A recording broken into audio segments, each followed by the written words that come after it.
Thanks for tuning in to the Urban Scope podcast.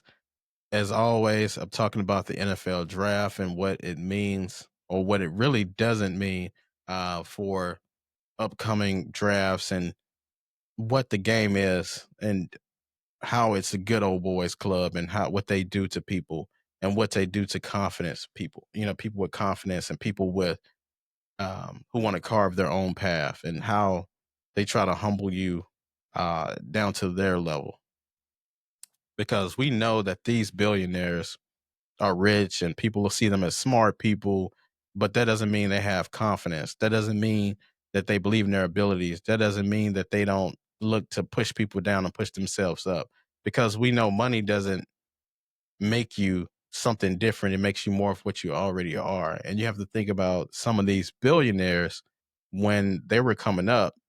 They might have had money, but they didn't have swag. They didn't have style. They didn't have grace. They didn't have social skills. They didn't have people flaunting over them for who they were. They were fawning over them for their money, for what they can get from them. And then you take, when a person has that resentment in life, they take that over, especially when they get more money. They take that over and try to put people down with their money and try to put people down behind the scenes and do little slick stuff like that. And this is no different than what the Shador Sanders situation is because coming into the league, he didn't need the NFL's money. His dad knew the game. His dad was considered one of the best players of all time, but they didn't like his father. They didn't like him.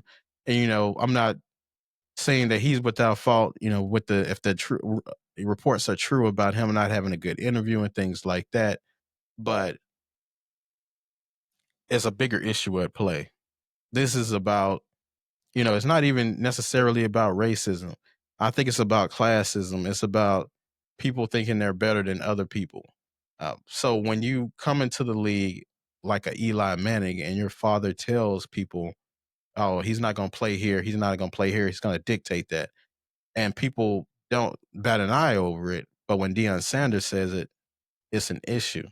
It's he should be more respectful. He should be more humbled. But there's been players before him, white counterparts, that have done the same thing. Even with the Colin Kaepernick situation, they don't want to make it about. He was making it about the killing of unarmed black men. But of course, they want to say it's about the military to deflect because this is the power that these owners have. They have the power to change narratives. They know people that control the media, so they're able to do this in a way. But we see what they're doing. But of course, they're going to control the media the way they want. But this is the beauty of podcasts, being able to speak the truth and speak what we see and see what's going on behind these scenes because we know that they're controlling a narrative to what they want them to be. But we see it clear as day what they're trying to do because you can't spin a narrative when the narrative already been set. So if Eli Manning, John Elway, players like this control their narrative beforehand, and this is only the stories that we know, the stories that we don't even know, probably more egregious behind the scenes of people controlling where they didn't want to go and being able to control where they went. So this is only the narrative that we know. So I'm pretty sure it's even more egregious from the stories that we don't know.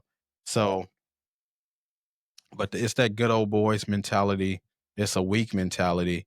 It's a mentality that tells people, "Hey, follow the system." That's the way it goes. But there's been people throughout society that have changed things. Colin Kaepernick more recently, um, you know, putting attention to that, and he was ahead of his time when he did that because during COVID, uh, people were starting to see after, rest in peace to George Floyd. After that situation, people started to see what we saw. Now it's starting to go back to the status quo of it's not an issue. But unfortunately, it takes vicious things like that to happen or obscene things like that to happen for people to see your plight and see what you go through. But this Shador Sanders situation is just ridiculous from the aspect of just look at a situation like Tim Tebow. Wasn't a great quarterback. Well, he was a great quarterback in college, just from the standpoint of being able to control the offense, being able to run the football, to do things like that. But as a passer, his passes were slow. He had a bad form, and all these different things, and he still was drafted in the first round with the 25th pick. Now, Shador, say what you want about him, somebody threw those passing yards, won those games, led that team behind a terrible offensive line. The defense was suspect most of the years, and things like that. But if Tebow was drafted 25th pick, and they didn't like him because of his religious affiliations and his strength of his faith, which is another whole nother issue that eventually I got to cover.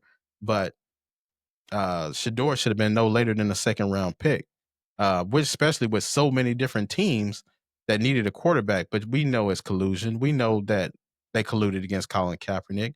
We know they colluded against so many different players in the past, because that's what the owners do. It's billionaire buddies that golf together, talk bad about players. For example, the Jerry Jones situation when he was with Jamie Foxx and he was commenting on the players' penis size and things like that. It just shows you what these owners think about the players and how they treat them as property. And my son plays football, but I'm opposed to him going to the NFL. If he go, I'll support him if he's eligible to do so. But I don't really want him to do that. I would rather him be an owner or do something like that. I don't want, somebody I love being treated like property in the NFL that's, very is sexist, is classist, is racist. Every kind of issus you can put on the NFL is that.